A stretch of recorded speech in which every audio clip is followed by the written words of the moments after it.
Vous pouvez répéter à votre voisin en lui disant que nous sommes un dans un lien d'amour. Alléluia. Et que nous ne sommes pas unis par n'importe quel esprit, mais nous sommes unis par l'Esprit de Dieu. Amen. Alors, la servante du Seigneur va nous parler, s'appelle Michel, vous la connaissez, je crois. Alléluia. Ceux qui étaient avec moi hier à la Bouverie ont découvert vraiment une servante de Dieu. J'aime des gens qui sont comme ça, qui sont, vous savez, qui sont comme du citron ou une orange. N'est-ce pas, il suffit de presser dessus et ça sort. Est-ce que je parle à quelqu'un? Alléluia. N'a pas besoin de chercher midi à 14 h. Non, non. Alléluia. Pas dire oui, ça c'est l'Ancien Testament, ça c'est le Nouveau Testament, ça c'est ceci. Non, c'est la vie de Dieu. Amen. Alors nous allons tous nous lever et prier pour elle, pour que le Seigneur l'utilise encore puissamment aujourd'hui. Alléluia. Seigneur notre Dieu, nous te présentons ta servante. Voulons qu'elle soit un instrument entre ta main. Tout de toi, Seigneur, rien d'elle. Tu l'as choisi, éternel notre Dieu de gloire, pour nous annoncer ta parole ce soir. Nous voulons que ta parole soit pour nous, Seigneur, un bouclier, une assurance. Que ta parole soit pour nous, Seigneur, aujourd'hui, un chemin, une occasion, Seigneur, de nous obtenir la délivrance, la guérison, la bénédiction. Tu es un Dieu fidèle. Ta fidélité est une assurance pour nous, un bouclier pour nous. Seigneur, notre Dieu, tu es le Dieu d'alliance. Tu as établi ton alliance avec Abraham et tu t'es souvenu de ta miséricorde.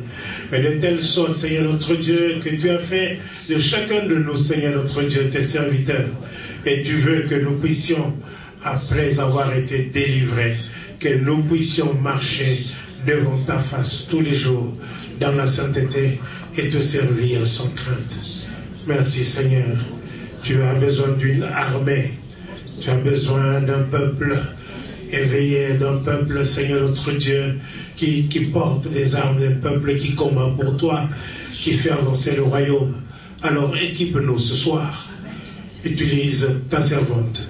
Et que ton onction descende sur elle et sur nos cœurs pour recevoir cette parole. Au nom de Jésus-Christ, nous prions ainsi. Amen. Nous accueillons la servante du Seigneur avec des grands applaudissements.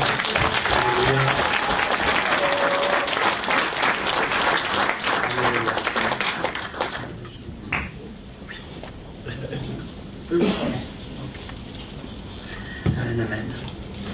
Bien, on va continuer ce soir.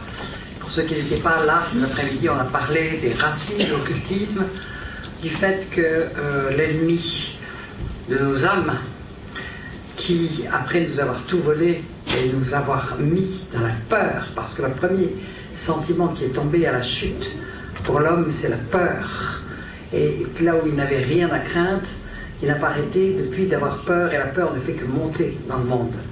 Et pour répondre à cette peur, peur de l'avenir, peur pour la santé, peur de la mort, peur de l'éternité, peur de... Eh bien, Satan propose des solutions. Et que les hommes aiment ces solutions, ce qui les attire vers l'occultisme. Parce que Satan ne demande pas à l'homme de s'humilier.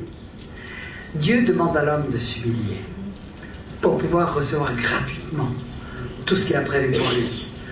Dieu demande à l'homme de se faire tout petit, de reconnaître devant lui qu'il ne mérite rien, mais que tout est grâce de la part de Dieu. Mais Satan s'arrange pour proposer à l'homme des solutions autres à tous ces problèmes, des solutions occultes, des solutions spirituelles, mais spirituelles qui ne viennent pas de Dieu, qui viennent des ténèbres, qui ne viennent pas de la lumière, et qui ont l'air de fonctionner. Pourquoi? Parce que le monde entier est sous la puissance du malin, que Satan a des pouvoirs sur cette terre, qu'il peut manipuler tous les gens qui lui appartiennent à sa guise, qu'il peut manipuler les événements, qu'il peut manipuler beaucoup de choses pour tous ceux qui sont ses enfants. La parole nous dit que les hommes sont divisés en deux catégories. Il n'y en a pas trois. Il y a les enfants de Dieu et les enfants du diable.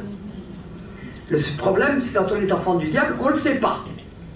Et quand on est enfant de Dieu, on a une attestation et on sait qu'on est enfant de Dieu et qu'on a changé de royaume.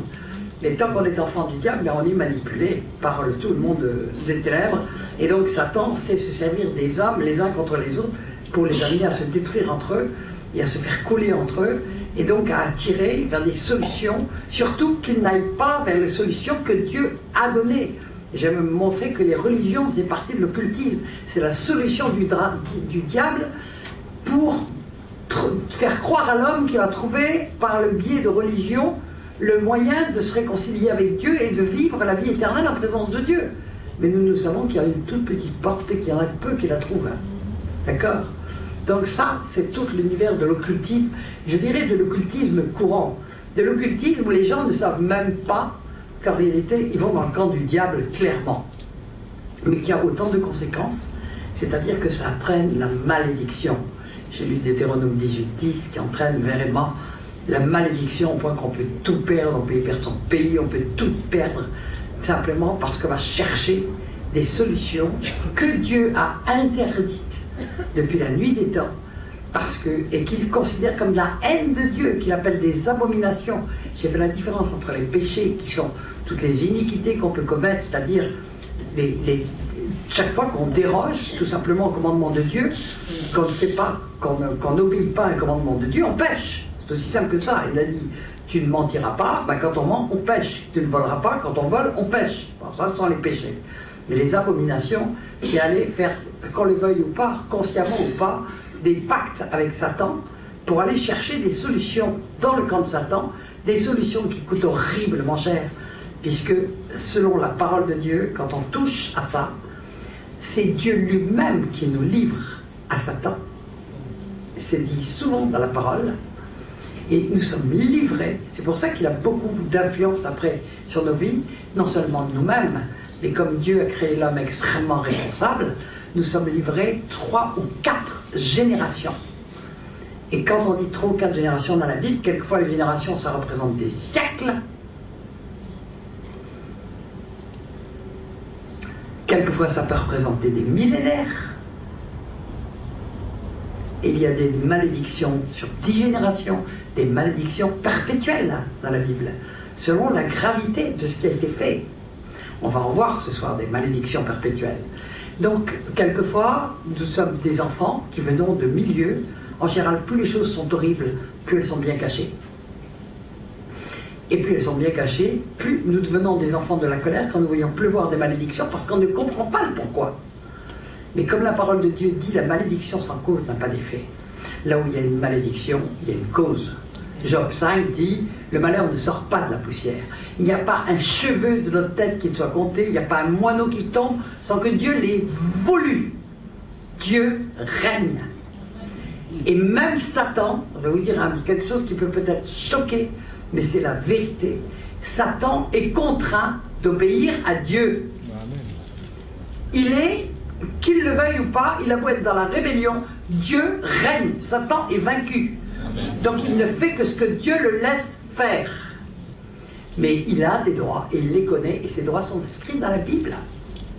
Et Satan fait tout pour nous déresponsabiliser, pour ne pas nous faire comprendre la conséquence de nos actes et comprendre que quand on touche à certaines choses, c'est non seulement nous-mêmes qui allons nous mettre sous la malédiction, mais nous allons mettre sous la malédiction nos enfants, nos petits-enfants, nos arrière-petits-enfants.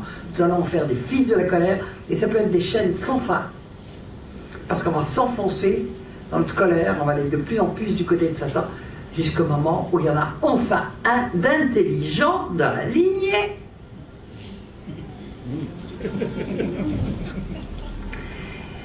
Qui décide de plier les genoux devant Christ? Qui choisit Christ comme Seigneur et Sauveur? Et comme Dieu est bon, au lieu de mettre pour 4 générations de malédiction, il enfile pour 1000 générations de bénédiction. Amen. Alléluia. À votre avis, qui est le gars intelligent là-dedans? Bon, avant de commencer ça, on va parler ce soir, alors là, de la sorcellerie, je l'ai mis à part. Pourquoi? Parce que là, on va rentrer dans le domaine où les gens n'ignorent plus à qui ils s'adressent, ils savent et ils le font sciemment de s'adresser à Satan. C'est pour ça qu'on est dans un degré plus grand. Avant, je voudrais commencer par, j'ai reçu quelques paroles Et je pense donc que ça concerne des personnes qui sont ici. Si vous sentez que ça vous concerne, vous avez le droit de lever la main tout de suite, de la lever après, de venir après dire « j'ai été concerné par telle parole ». Il y a des paroles, quelquefois, on ne sait pas que c'est nous, mais tout d'un coup, les seigneurs après nous interpellent et nous savons que c'est nous. Alors, j'ai vu une espèce de bac avec du linge sale, et j'ai su immédiatement qu'il y avait quelqu'un ici qui avait vraiment été traité comme du linge sale. Vraiment avec une espèce de mépris, comme c'était juste quelque chose bon à jeter, une serpillière à jeter, vraiment très très maltraité, et elle a beaucoup souffert. Mais derrière, j'ai reçu une vision, et je pense qu'elle est liée. Je pense que c'est une très grosse malédiction qui est là. J'ai vu une hache ancienne, donc ça ne remonte pas d'aujourd'hui, ça remonte à mon avis il y a plusieurs générations. Une hache, et je voyais une série de têtes coupées sur des pics. Il ne restait plus que les crânes, et je sais que dans la famille, il y a un membre, au moins un, qui a été, ou qui a participé, ou qui a été l'auteur d'un massacre. J'ai voyé plusieurs dizaines de personnes. Et donc aujourd'hui, il y a une malédiction sur la famille. Et souvent, on ne sait pas ces choses-là dans les familles. Parce que les familles se vendent de ce qui est beau, mais se vendent rarement des choses horribles qui ont été faites. Mais Dieu sait tout. Et Dieu peut tout révéler. Amen. Alors j'ai vu quelqu'un, je voyais une espèce d'engrenage bizarre, et je voyais une personne qui glissait, vous savez, comme ces espèces de trucs à luge là, dans lesquels on descend, mais sauf que là c'était un truc pour jeter la personne à l'extérieur, et que la personne ne pouvait pas se retenir, elle était obligée de descendre, et je la voyais avec le poing qui est serré de colère, et je pense que c'est une personne qui